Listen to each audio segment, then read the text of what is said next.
या hello friends. Good morning, good afternoon, good evening, जो जिसके जब भी देख रहा है उसके हिसाब से। होप आप लोग बहुत ही अच्छे होंगे। तो ये हमारा दूसरा वीडियो ऑडिट का। इस वीडियो पहले वीडियो में हमने रिकॉर्ड किया था नेचर ऑफ ऑडिटिंग वगैरह के बारे में। इस वीडियो में हम स्कोप वगैरह देख रहे हैं। तो होप आप लोग को पहली वीडियो बहुत ही अच्छी लगी हो। आइए हम इस वीडियो में स्टार्ट करते हैं।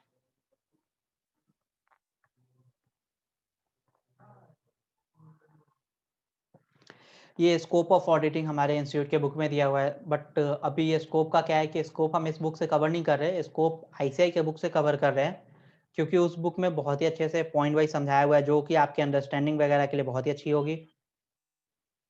मैं आपको इंस्टीट्यूट ऑफ चार्टर्ड अकाउंटेंट्स के उनके बुक पे लेके चलता हूँ जहाँ से हमें कवर करना है। आइए मैं एक बार इसे मिटा देता हूँ। तो हमें कवर करना है स्कोप ऑफ ऑडिट। तो सबसे पहले तो समझिए कि स्कोप का मतलब क्या है। स्कोप का मतलब हो जाता है एरिया, कि ऑडिटिंग में क्या क्या एरिया कवर करना है हमें, क्या क्या एरिया ऑडिट में कवर करना है, क्या एरिया, क्या ऑडिट का क्या कैसे होगा। तो सब आपने पढ़ा है ऑडिट का डिफिनीशन। होप आप लोग को ऑडिट का डिफिनीशन बहुत ही अच्छे से याद है। Independent examination of financial statement, इतना तो याद हो ही गया, मैंने इतनी बार बोला है। तो independent examination of financial statement है। तो सबसे पहला ऑब्जेक्ट जो स्कोप है हमारा यहीं से आ रहा है कि जो एग्जामिनेशन है वो कंप्लीट होना चाहिए, एक्यूरेट होना चाहिए, जितना भी एस्पेक्ट्स है वो सारा का सारा एस्पेक्ट्स कवर होना चाहिए। ये आपका फर्स्ट पॉइंट। आप ऐसे एग्जाम में पॉइंट वाइज लिख सकते हैं, कोई दिक्कत नहीं है, और इस पे भी पूरे नंबर मार्क्स मिलेंगे, कोई इशू की बात नहीं है। और ये एग्जाम में मैक्सिमम 4 मार्क्स के लिए टेस्टेबल रहेगा, अगर एग्जाम में क्वेश्चन आता है तो ऑडिट जो है वो प्रॉपरली, ऐसा नहीं कि हैपजार्ड मैनर में आप ऑडिट ऑर्गेनाइज कर रहे हैं, वो प्रॉपरली ऑर्गेनाइज रहना चाहिए। और मैंने पहले ही आपको बता दिया कि वो एडुकेट होना चाहिए, सारे एस्पेक्ट्स ऑडिटिंग के कवर करने चाहिए। किसके कवर करेगा? ऑफ द एंटरप्राइजेस, जो मैनेजमेंट है जिसका हम ऑडिट कर रहे हैं।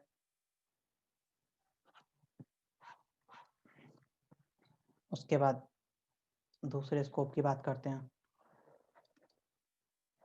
तो ऑडिट आपको भी पता है डिफिनीशन से किस लिए होती है, ओपिनियन फॉर्म करने के लिए, किस पे? फाइनेंशियल स्टेटमेंट के लिए। तो दूसरा स्कोप यहीं से निकल के आ गया, to form an opinion of the financial statement. अब ये फाइनेंशियल स्टेटमेंट पे ओपिनियन कब देगा ऑडिटर? जब ऑडिटर सेटिस्फाइड होगा कि जो फाइनेंशियल इंफॉर्मेशन स्टेटमेंट में जो भी फाइनेंशियल इंफॉर्मेशन है वो डेटा रिलायबल है, एडिक्वेट है और एक्यूरेट है। उसके लिए ऑडिटर को sufficient and appropriate audit evidences मिले। सफिशिएंट अप्रोप्रिएट ऑडिट एविडेंसेस को मैं आपको बताता हूँ। जैसे सपोज पुराने एग्जांपल में हम फैन की बात कर रहे थे, तो मैंने आपको बताया था कि आपके पास फैन है, तो आप फैन को कैसे बोलोगे कि हाँ ये फैन है? आपके बुक्स में फैन तो आ रहा है, बट आप कैसे वेरीफाई करोगे कि फैन एक्चुअली में है? तो आप उसे फिजिकली चेक करोगे कि फैन है, बिल चेक कर सकते हैं। तो ये कुछ पॉइंट्स है वेरिफिकेशन के, कि आप इस तरीके से वेरीफाई कर सकते हैं कि ये जो फैन का जो भी बैलेंस फाइनेंशियल स्टेटमेंट में आ रहा है वो रिलायबल है, फैन एक्चुअली में एग्जिस्टेंस में है।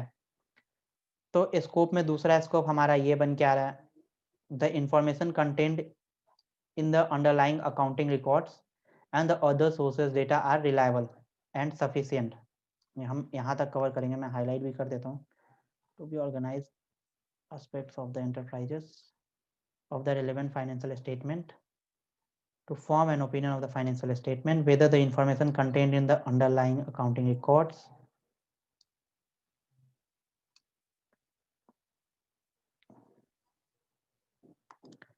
भाई हेलो हेलो। यार रोहन, लगता है फिर आवाज चला गया भाई। रोहन सही जा रहा है? कोई दिक्कत नहीं ना? कंटिन्यू कर देना।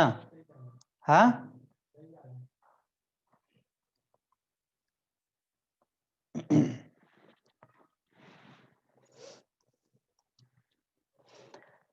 अब तीसरे पॉइंट की तरफ आते हैं। होप आपको ये दोनों चीजें समझ में आ गई होंगी। तो तीसरा भी ऑडिट के डिफिनीशन से ही वो पॉइंट निकल के आ रहा है। हमने बात कर ली जो एडुकेट और ऑल जो एस्पेक्ट्स है वो कवर्ड होने चाहिए। दूसरी बात कर ली कि इंफॉर्मेशन जो भी कंटेंट है अंडरलाइंग वो रिलायबल होनी चाहिए। अब तीसरी चीज हम क्या कवर कर रहे हैं कि जो फाइनेंशियल स्टेटमेंट में जो भी डिस्क्लोज कर रखा है फाइनेंशियल, सपोज फैन का ही बैलेंस की बात करते हैं, एग्जांपल में हमने फैन ले रखा है तो फैन को ही कंटिन्यू करते हैं। तो फैन है, उसका जो भी इंफॉर्मेशन है फैन से रिलेटेड, जैसे फिजिकल एग्जिस्टेंस है, बिल हो गया, और डेप्रिसिएशन उस पर प्रॉपरली चार्ज है नहीं है, ये चीजें हो गए, तो वो फाइनेंशियल स्टेटमेंट्स में क्या है, प्रॉपरली डिस्क्लोज होनी चाहिए। तो तीसरा पॉइंट ये हो गया। अगर उस पर कोई भी स्टैट्यूटरी रिक्वायरमेंट्स आ रही है, जैसे स्टैट्यूटरी रिक्वायरमेंट्स आ गई आपकी, अभी आप समझ लो बस कारों की एग्जांपल के लिए, जैसे कारों की अगर रिक्वायरमेंट आ रही है तो वो फाइनेंशियल स्टेटमेंट में डिस्क्लोज किया हुआ है कि नहीं किया हुआ है, ये चीज़ें हो गई स्कोप ऑफ ऑडिटिंग में कवर कर सक आती है कि हाँ ये चीज़ें प्रॉपरली डिस्क्लोज होनी चाहिए। उसके बाद ऑडिटर को जो भी इंफॉर्मेशन मिली है वो रिलायबल और सफिशिएंट होनी चाहिए। इसके बारे में मैंने बहुत शुरू से आपको ही बताया कि जो भी एविडेंसेस होगा वो रिलायबल और सफिशिएंट होना चाहिए, तभी ऑडिटर उस पर रिलाई कर पाएगा। उसके बाद फिफ्थ पॉइंट, ऑडिटर डिटरमाइन करेगा कि जो इन्फॉर्मेशन है वो प्रॉपरली डिस्क्लोज है फाइनेंशियल स्टेटमेंट में या नहीं है। अब वो कैसे करेगा, वो चीज़ें यहाँ पे डिस्कस होंगी। जो रिकॉर्ड्स हैं ये देखिए, कंपेयर करेगा अंडरलाइंग अकाउंटिंग रिकॉर्ड्स और जो अदर सोर्सेज के डेटा से कि वो प्रॉपरली समराइज्ड हैं, ट्रांजेक्शन रिकॉर्डेड है नहीं है। जैसे फैन ही हो गया, एग्जांपल के लिए अपन फैन ही लेके चल रहे हैं, तो फैन सपोज 5/5/2019 को परचेज किया, तो क्या 5/5/2019 को फैन को प्रॉपरली रिकॉर्ड किया था बुक्स ऑफ अकाउंट्स में, इसकी अकाउंटिंग एंट्री प्रॉपर है या नहीं है। Accounting entries at the end of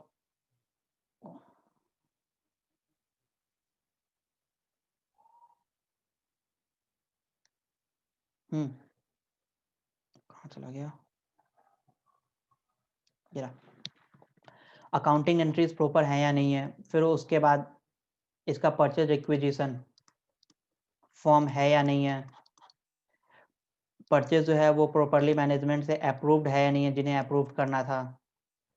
तो ये चीज़ें जो चेक करेगा, इसे आप ये समझ लीजिए कि कंपेयर कर रहा है financial statement with underlying accounting records and other sources data, check करने के लिए कि हाँ ये ट्रांजेक्शन प्रॉपरली रिकॉर्डेड है, इवेंट जो भी है वो प्रॉपर है, उसमें कहीं भी कोई दिक्कत नहीं है, और वो खुद को सेटिस्फाई करेगा, उसके बाद ही उस पर ओपिनियन देगा। फिर जजमेंट देने से पहले वो कंसीडर करेगा कि जो भी फाइनेंशियल स्टेटमेंट बनी हुई है वो ऑडिटर के हिसाब से, लॉ के हिसाब से बेसिकली, और स्टैंडर्ड्स के हिसाब से, जो भी स्टैंडर्ड्स कंप्लाई कर रही है उनके हिसाब से एक्यूरेट है। उसके बाद ऑडिटर जो है वो जो भी उसके स्कोप के बाद, ऑडिटर के भी कुछ स्कोप होते हैं, तो वो जो भी ड्यूटी परफॉर्म करेगा वो उसके स्कोप के बाहर से नहीं होनी चाहिए। फॉर एग्जांपल के लिए क्या है कि प्रोफेशनल स्किल रिक्वायर्ड होना चाहिए ऑडिटर को, तो टेक्निकल एक्सपर्ट की ज़रूरत नहीं है। अगर सपोज फैन की है, फैन में क्या है कि फैन का जो वैल्यूएशन है, सपोज बुक्स फैन में बुक्स ऑफ अकाउंट में फैन रिकॉर्डेड है 1 CR का, मतलब 1 करोड़ का, बट ऑडिटर है वो वैल्यूअर नहीं है, तो फैन का जो वैल्यूएशन है वो वैल्यूअर करेगा। तो जरूरी नहीं है कि ऑडिटर के पास टेक्निकल स्किल हो, वो टेक्निकल स्किल होनी चाहिए रिलेटेड टू ऑडिटिंग, जो उसका स्कोप है। आउट ऑफ स्कोप जाके उससे, अब ऐसा नहीं है कि वो बोलेगा कि नहीं भैया वैल्यूएशन भी, मैनेजमेंट को बोलेगा कि वैल्यूएशन भी मैं करके देता हूँ, ये ऑडिटर के स्कोप के बाहर है। तो ये ऑडिट के भी स्कोप में आता है कि ये चीजें ऑडिटर को नहीं करनी है। उसके बाद कंस्ट्रेंट्स ऑफ ऑडिट, अगर स्कोप ऑफ ऑडिट की बात करें तो फाइनेंशियल स्टेटमेंट जो भी है उस पर अनक्वालिफाइड ओपिनियन एक्सप्रेस करना, या फिर डिस्क्लेमर ऑफ ओपिनियन के बारे में मैं आपको बता दूं, डिस्क्लेमर तब देते हैं जब ऑडिटर ये पता ही नहीं है उसे, वो कोई भी एविडेंस नहीं ले पाता। आप ये समझ लो कि जैसे फैन है, एग्जाम्पल के साथ समझेंगे ज़्यादा समझ में आएगा। फैन है, अब फैन का क्या है कि फैन का कोई एविडेंस नहीं मिल पा रहा है, फैन तो है बुक्स ऑफ अकाउंट्स में, लेकिन फैन से रिलेटेड कोई एविडेंस नहीं मिल पा रहा है, ना हमें फैन फिजिकली मिला, ना फैन का कोई बिल मिला, ना ही फैन से रिलेटेड कोई भी डॉक्यूमेंट्स है जिसे हम वेरीफाई कर सकते हैं। तो क्या है कि फैन से रिलेटेड जब ऑडिटर सेटिस्फाई नहीं है तो उस पर वो डिस्क्लेमर ऑफ ओपिनियन दे देगा कि हाँ इसके बारे में मुझे कोई भी ओपिनियन नहीं मिला, इसके बारे में ना ही मेरा कोई ओपिनियन है, और ना ही इसके बारे में कोई मुझे सफिशिएंट अप्रोप्रिएट ऑडिट एविडेंसेस मिला। तो ये चीज़ें अनक्वालिफाइड ओपिनियन कब देगा, जब ऑडिटर को लगेगा कि हाँ जितनी भी चीज़ें फाइनेंशियल स्टेटमेंट में हैं वो true and fair view reflect कर रही हैं। अगर ये ट्रू एंड फेयर व्यू नहीं होंगी तो फिर वो मॉडिफाइड ओपिनियन देगा। और ये मॉडिफाइड ओपिनियन में क्या क्या आएगा वो अपन बाद में डिस्कस करेंगे। ये लेटर में लिख देता हूँ, ये बाद में डिस्कस होगा, आगे पॉइंट पे चल के डिस्कस होगा। तो अभी आप याद करने के लिए ये 7 पॉइंट्स हैं। 4 to 5 मार्क्स के लिए मैक्सिमम ये टेस्टेबल हो सकता है एग्जाम में। तो आप क्या है कि आप इसमें से कोई सा भी 5 पॉइंट जो आपको सही लगे वो 5-6 पॉइंट आप याद करके वो एग्जाम में आप राइट कर सकते हैं, लिख सकते हैं, कोई दिक्कत की बात नहीं है। और अगर आपको लिखना है तो ये आप यहाँ से जो मैं स्क्रीन पे आपको दिखाई रहा हूँ वहाँ से आप अपने पास रिकॉर्ड लिख सकते हैं और फिर उसे सेम टू सेम याद करके एग्जाम में एज इट इज लिखिएगा। ये पॉइंटेड हाईलाइटेड है, ये चीज़ आप याद कर लीजिएगा। होप आपको ये अच्छे से समझ में आया हो। हाँ, तो अब हमने स्कोप कर लिया है। अब उसके आगे जो हम करेंगे अकाउंटिंग एंड ऑडिटिंग का डिफरेंस क्या है, जो आपके बुक में जो सीक्वेंस चल रहा है उसी सीक्वेंस में चल रहे हैं। आइए देखते हैं अकाउंटिंग। वैसे बेसिकली आपको पता ही होगा अकाउंटिंग और ऑडिटिंग का डिफरेंस क्या है। अकाउंटिंग मतलब रिकॉर्डिंग द ट्रांजेक्शन, ऑडिटिंग मतलब कि हम उसको वेरीफाई कैसे कर रहे हैं, वेरीफाइंग द ट्रांजेक्शन जो रिकॉर्डेड है ऑलरेडी बुक्स ऑफ अकाउंट्स में। ऑडिटिंग का क्या है कि ऑडिट में ऑडिटर अकाउंट वेरीफाई करता है, जो ऑडिटर क्वालिफाइड पर्सन होता है वो इंडिपेंडेंट होना चाहिए। अगर हम स्टैट्यूटरी ऑडिट की बात करें तो उसको स्टैट ऑडिट भी बोलते हैं। अगर अकाउंटिंग की बात करें तो अकाउंटिंग में क्या है कि कोई भी अकाउंटिंग कर सकता है, जरूरी नहीं कि वो क्वालिफाइड ही हो। तो ये बेसिक बेसिक बहुत ही डिफरेंस है जो आप खुद से भी बना सकते हैं। तो होप आपको ये चीजें समझ में आ रही है। आइए एक बार हम लोग इंस्टीट्यूट के बुक से देख लेते हैं। यस, ये रहा जैसे मैंने आपको बताया।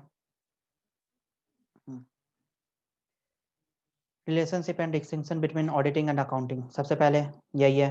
अकाउंटिंग में क्या है, एनालाइज इवेंट्स एंड ट्रांजेक्शन। इसका मतलब क्या होगा कि फैन से ही शुरू करते हैं। जैसे मैंने आपको बताया कि फैन का क्या कर रहे हैं, फैन परचेज करके लाया, उसके बाद उसकी अकाउंटिंग करी। अकाउंटिंग क्या करा, बिल है, बिल के लिया और उसे रिकॉर्ड कर दिया।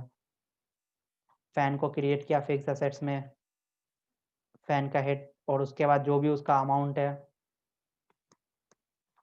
उसको रिकॉर्ड कर दिया। तो ये एनालाइज करना इवेंट्स को और ट्रांजेक्शन को रिकॉर्ड एंड समराइज करना, ये अकाउंटिंग हो गया।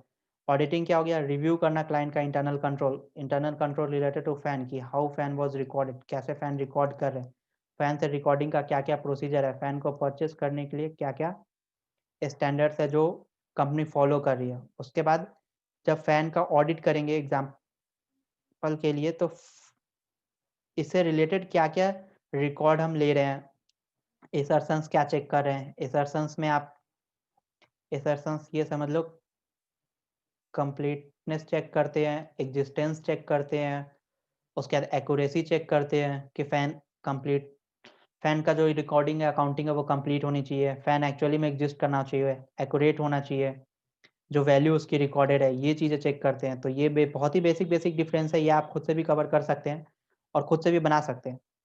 फाइनेंशियल स्टेटमेंट और एसर्शंस बनाते हैं, यहाँ पे डिटरमाइन करते हैं फेयरनेस। फेयरनेस का मतलब ट्रू एंड फेयर व्यू, जो मैंने आपको बताया था। यहाँ पे प्रिपेयर करते हैं फाइनेंशियल स्टेटमेंट एंड रिकॉग्नाइज करते हैं बुक्स ऑफ अकाउंट्स में। यहाँ पे ऑडिट रिपोर्ट प्रिपेयर करते हैं, फाइंडिंग क्या है। ऑडिटिंग में क्या है कि डिलीवर करते हैं ऑडिट रिपोर्ट क्लाइंट को, जबकि अकाउंटिंग में क्या है कि फाइनेंशियल स्टेटमेंट वगैरह बना करके और ये क्लाइंट को और शेयर होल्डर्स को देते हैं कि हाँ हमारा ये फाइनेंशियल स्टेटमेंट है, इसमें हम रिजल्ट शो कर रहे हैं कि हमारे कंपनी का ये रिजल्ट है। होप आपको ये समझ में आ रहा होगा। अकाउंटिंग सबसे पहले अकाउंटिंग होती है, अगर अकाउंटिंग नहीं होगी तो ऑडिटिंग नहीं हो सकती है। बिना अकाउंटिंग है, जब अकाउंटिंग ही नहीं होगी तो आप फाइनेंशियल स्टेटमेंट नहीं मिलेगा, फाइनेंशियल स्टेटमेंट नहीं मिलेगा तो फिर ऑडिट किसका करिएगा। तो इस वाले सेक्शन में मैं थोड़ा सा फास्ट गया हूँ क्योंकि ये बहुत ही सिंपल है, आपको हो समझ में आया होगा। अगर बाई चांस कुछ भी नहीं समझ में आएगा तो आप मुझे बता दीजिएगा, मैं दोबारा एक्सप्लेन कर दूंगा, कोई इशू नहीं है। इसमें रिलेशंस की बात कर रही है, ये आप एक बार रीड कर लीजिएगा, ये इतना रिलेवेंट नहीं है एग्जाम पर्पस के लिए भी, बट फिर भी आप 2-4 पॉइंट देख सकते हैं। जैसे मैं करवा ही देता हूँ, 2-4 पॉइंट आप देख लो। ये है recording the transaction of the time of occurrence. Accounting क्या है, जब ट्रांजेक्शन हो रहा है, जैसे मैंने फैन का बोला कि फैन परचेस करके ला रहे हैं तो उस टाइम रिकॉर्ड कर रहे हैं। बट ऑडिट कब कर रहे हैं, at the end of the year record कर रहे हैं, उस समय नहीं, end of the year at a certain time.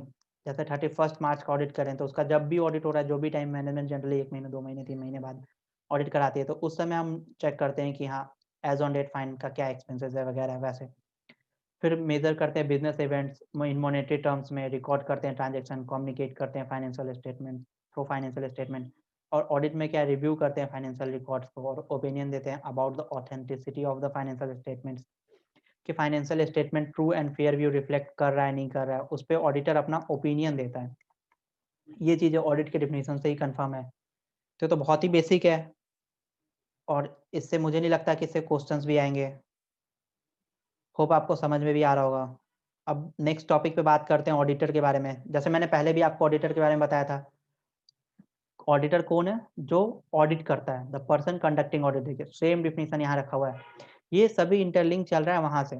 First जो भी अपना फर्स्ट लेक्चर है ऑडिट का डिफिनीशन, अगर ऑडिट का डिफिनीशन आपको बहुत ही अच्छे से क्लियर है तो आगे के किसी भी सेक्शन में आपको कोई भी दिक्कत नहीं होगी।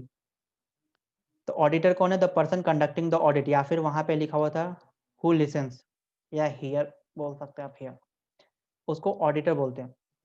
अगर कंपनीज अकाउंट की बात, कंपनीज अकाउंट में देखें तो चार्टर्ड अकाउंटेंट, जो मैंने आपको बोला था सीए क्वालिफाइड होना चाहिए, सीओपी होना चाहिए, सर्टिफिकेट ऑफ प्रैक्टिस, जो हमने वहाँ देखा था ऑडिट के डिफिनीशन में। तो वही ऑडिटर एज ऑडिटर अपॉइंट हो सकते हैं और वैलिड पर्सन है, वैलिड सीओपी होना चाहिए, वो ऑडिट कर सकते हैं। होप आपको ये चीज़ें समझ में आएंगी। ऑडिटर के बारे में हमने पहले ही बहुत डिस्कशन कर रखी है।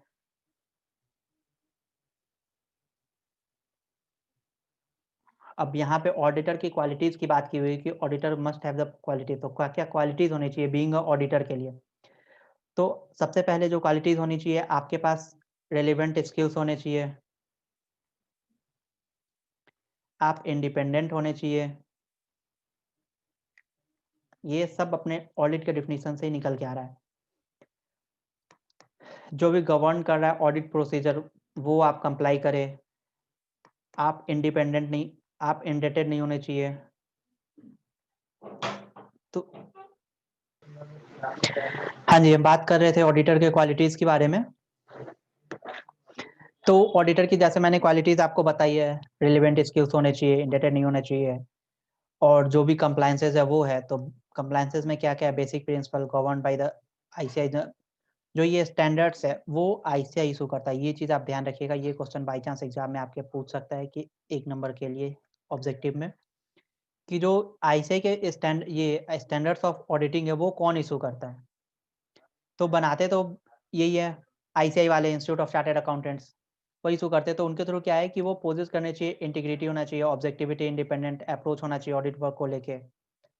उसके बाद फिर auditor must have the knowledge about the general, जो ऑडिटर को है जनरल जो भी लॉज है गवर्निंग, जैसे लॉज में क्या हो गया, कंपनीज एक्ट हो गया, पीएफ का एक्ट हो गया, जो आप लोग को भी पढ़ना होगा, पीएफ एक्ट हो गया, और जो बाकी बैंकिंग रेगुलेशंस वगैरह हैं, लेबर एक्ट हो गया, ये सब के चीज़ें के बारे में बेसिक बेसिक नॉलेज होनी चाहिए ताकि वो कंपनी के बिजनेस क्राइटेरिया को समझ सके। उसके बाद उसके पास एक अंडरस्टैंडिंग होनी चाहिए, कॉम्पिटेंट पर्सन होना चाहिए कि वो समझ सके कि हाँ बिजनेस कैसे चल रहा है, क्या ऑब्जेक्टिव है बिजनेस का, किस तरह से बिजनेस रन कर रहा है, बिजनेस मॉडल क्या-क्या है, ये चीज़ें समझना होगा उसे। इसके लिए जो भी रिलेवेंट स्किल चाहिए वो उसके पास होनी चाहिए।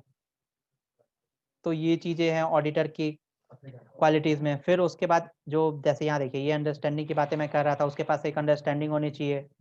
ये अंडरस्टैंडिंग ऐसे 300 और 310 में आईसीआई के थ्रू जो दी गई हुई है उसमें भी है। अच्छा, तो ये बेसिक 4-5 प्रिंसिपल्स हैं, ये जो आप याद कर लीजिएगा एग्जाम के लिए आपके रिलेवेंट रहेगा। उसके बाद टेक्निकल नॉलेज उसके पास होना चाहिए, क्या उसे पता होना चाहिए कि ऑडिट कंडक्ट कैसे करता है, क्या-क्या टेक्निकल स्किल्स है, ह्यूमन स्किल्स क्या है, क्वालिटीज़ क्या हैं, ये चीज़ें उसके पास होनी चाहिए। तो आपको होप ये चीज़ें आपको समझ में आई होंगी। अब जो नेक्स्ट टॉपिक अपना ऑडिट एंड इन्वेस्टिगेशन का है, कि ऑडिट और इन्वेस्टिगेशन में क्या डिफरेंसेस है। तो ऑडिट और का डिफरेंसेस तो आपको बिल्कुल क्लियर हो जाएगा ऑडिट के इस मीनिंग से, जो कि हमने ऑडिट का डिफिनीशन बताया था उसमें, कि ऑडिट इंडिपेंडेंट एग्जामिनेशन है to conduct an audit in, और उसमें एक ओपिनियन देता है auditor to express opinion on the financial statement, true and fair view reflect कर रहा है कि नहीं कर रहा फाइनेंशियल स्टेटमेंट में। ऑडिट क्या है कि गवर्न बाय लॉ है। ऑडिट एक सिस्टमैटिक टाइम पे हो सकता है। ऑडिट में क्या है कि जो अगर स्कोप की अपन बात करें, जो अभी बाद में इस सब पॉइंट्स पे भी मैं बताऊंगा, अभी आप ऐसे ही समझ लो कि ऑडिट में क्या है कि हम एग्जैक्ट वो नहीं दे रहे हैं, हम रिलेवेंट रिलायंस दे रहे हैं कि हाँ हमें ये एविडेंसेस मिला है। हमें बिल्कुल डीप में जाके एक एक चीज़ को ऑडिट में चेक नहीं करते, सैंपल बेसिस पे ऑडिट में चेकिंग होती है। सैंपल बेसिस पे। एविडेंसेस जो है वो एक्यूरेट एविडेंसेस नहीं हो सकते, बिल्कुल ही परसुएसिव एविडेंसेस हो सकते हैं जो ऑडिट में एविडेंसेस है। परसुएसिव एविडेंस कहने का मतलब कि एविडेंस की डिटेल में जाके चेकिंग तो करते हैं बट सैंपल बेसिस पे। ऐसा नहीं कि एक-एक आइटम का हम जाके चेक कर रहे हैं, तो फिर उसमें बहुत ज़्यादा ही टाइम हो जाएगा। ऑडिट का फिर जो ऑडिट रिपोर्ट है वो हम ऑडिट रिपोर्ट जो है वो हम देते हैं शेयर होल्डर्स को और मैनेजमेंट के थ्रू अप्रूव होता है। और उसके बाद अब इन्वेस्टिगेशन की बात करें तो इन्वेस्टिगेशन का जो पर्पस होता है, मेन पर्पस होता है फ्रॉड को डिटेक्ट करना। व्हाइल ऑडिटिंग का भी पर्पस होता है फ्रॉड को चेक करना, but apart from fraud audit का और भी बहुत ऑब्जेक्टिव है कि हाँ, वो चेक करते हैं कि वेदर फाइनेंशियल स्टेटमेंट है true and fair view reflect कर रहा है, नहीं कर रहा है, अकाउंटिंग सही से है, नहीं है, प्रॉपर कंप्लायंसेस है, नहीं है, इंटरनल कंट्रोल कैसा है। बट इन्वेस्टिगेशन एक पॉइंट पे होता है कि सिर्फ और सिर्फ जो मेन पर्पस इन्वेस्टिगेशन का होता है वो फ्रॉड को डिटेक्ट करना होता है कि फ्रॉड तो नहीं हो रहा। और इन्वेस्टिगेशन में क्या है कि जो एविडेंसेस होते हैं, अगर एविडेंसेस की बात करें तो वो कंक्लूसिव एविडेंसेस होते हैं, मतलब कि उसके बेसिस पे आप एक डिसीजन ले सकते हैं और आप एक डिसीजन दे सकते हैं कि हाँ, ये चीज़ें हैं। और उसमें और इन्वेस्टिगेशन में बिल्कुल ही डीप में जाके इन्वेस्टिगेशन करते हैं। ऑडिटिंग क्या है? अगर स्टैट्यूटरी ऑडिट की बात करें जो कि रिक्वायर्ड बाय गवर्नमेंट है, तो फिर वो चार्टर्ड अकाउंटेंट ही कर सकता है जो कि क्वालिफाइड पर्सन होगा, जबकि इन्वेस्टिगेशन में ऐसा नहीं है। ज़रूरी नहीं है कि इन्वेस्टिगेशन सीए ही करे, डिपार्टमेंट के थ्रू भी इन्वेस्टिगेशन होता है। आइए अब जो इसमें पॉइंट दिए गए हैं हम उन पॉइंट्स को डिस्कस कर लेते हैं। लगता है काफ़ी टाइम लगा दिया मैंने इस टॉपिक पे। सबसे पहले मीनिंग की बात है। मीनिंग मैंने आपको समझाई दी ऑडिट की कि इंडिपेंडेंट और सिस्टमैटिक एग्जामिनेशन है। अंडरलाइंग अकाउंटिंग डेटा आप एक बार रीड कर लेना। True and fair view of the financial statement of an enterprises. Hope इस पॉइंट में कोई दिक्कत नहीं होगी। Investigation examination of accounts and records with a view to ascertain the fact on the some special purposes varies from the assignment to assignment। Generally fraud के लिए होता है, तो आप इसे फ्रॉड के पॉइंट ऑफ व्यू से याद कर सकते हैं कि इन्वेस्टिगेशन फ्रॉड के लिए होता है, उसको आप स्पेशल पर्पस बोल सकते हैं डिफिनीशन में। फिर उसके बाद स्कोप की बात करें तो ऑडिट का स्कोप वाइड स्कोप है, जो मैंने आपको बोला स्टैट्यूटरी ऑडिट के केस में। ये देखिए यहाँ लिखा भी है कि determined by the relevant law and in case of private audit management determine करता है कि क्या है, जबकि इन्वेस्टिगेशन का जो स्कोप है बहुत ही लिमिटेड है। अगर फ्रॉड देखना है तो सिर्फ फ्रॉड डिटेक्ट करेंगे कि कंपनी में फ्रॉड है नहीं है, या फिर किसी एक पॉइंट पे इन्वेस्टिगेट कर रहे हैं कि हाँ इस चीज़ से इन्वेस्टिगेशन करना है, या फिर स्पेशल पर्पस, या फिर सपोज कोई नया पार्टनर आ रहा है फर्म में, या नया डायरेक्टर एडमिशन ले रहा है। वो डायरेक्टर चाह रहा है कि मैं इस कंपनी का इन्वेस्टिगेशन कराऊं कि कंपनी में ऐसा तो नहीं कि कहीं फ्रॉड हो रखा है, या फिर कंपनी में कोई दिक्कत तो नहीं है, तो वो चीज़ों के लिए वो इन्वेस्टिगेशन कराते हैं। ये ऑब्जेक्टिव हो गया। फिर ऑब्जेक्टिव में क्या है कि अकाउंट्स रिकॉर्ड्स वेरीफाइड करते हैं, देयर ट्रूथ एंड फेयरनेस से रिलेटेड, जो मैं आपको बोल रहा था, true and fair view and fair view. Investigation special purposes है behalf of the incoming partner. ये एग्जांपल दे रखा है, इस चीज़ की जरूरत नहीं है, बस ये याद कर लीजिए स्पेशल पर्पस के लिए हो सकता है, आप इसको फ्रॉड से लिंक कर सकते हैं।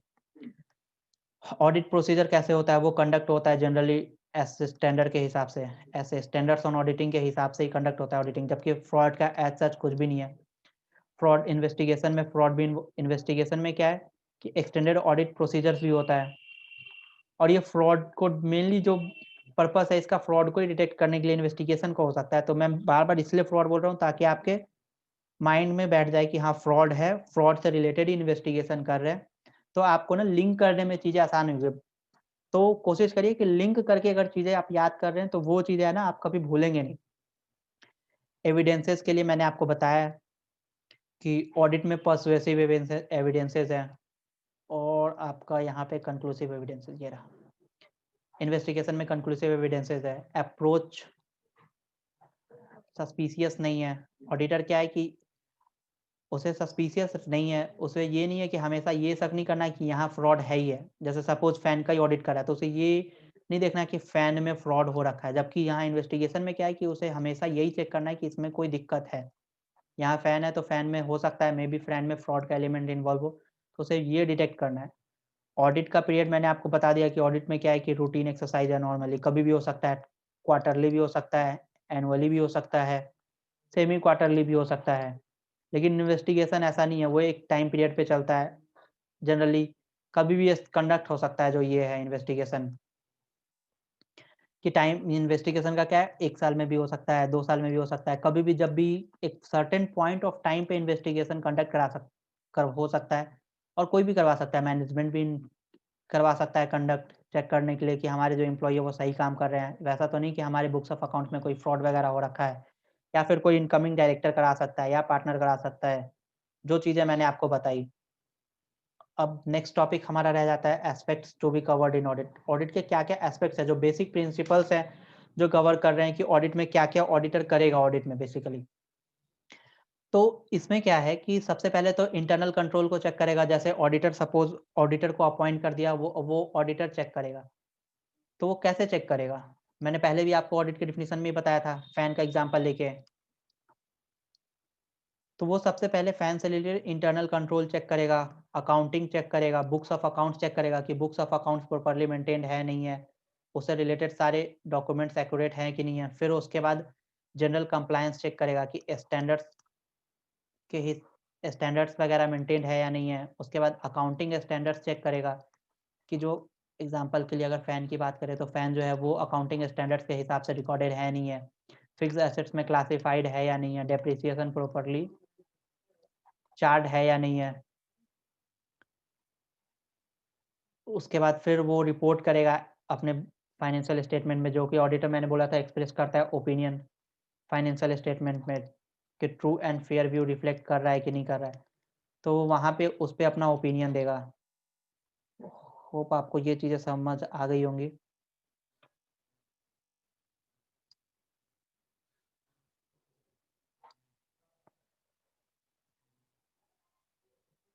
इससे भी एस्पेक्ट से एक बार एस्पेक्ट के पॉइंट्स को याद रखिएगा, इसमें 4 मार्क्स का इस पे भी क्वेश्चन आ सकता है। चलिए नेक्स्ट कॉन्सेप्ट देख लेते हैं। नेक्स्ट कॉन्सेप्ट अपना ऑब्जेक्टिव है, वो अपन बाद में डिस्कस करेंगे अब।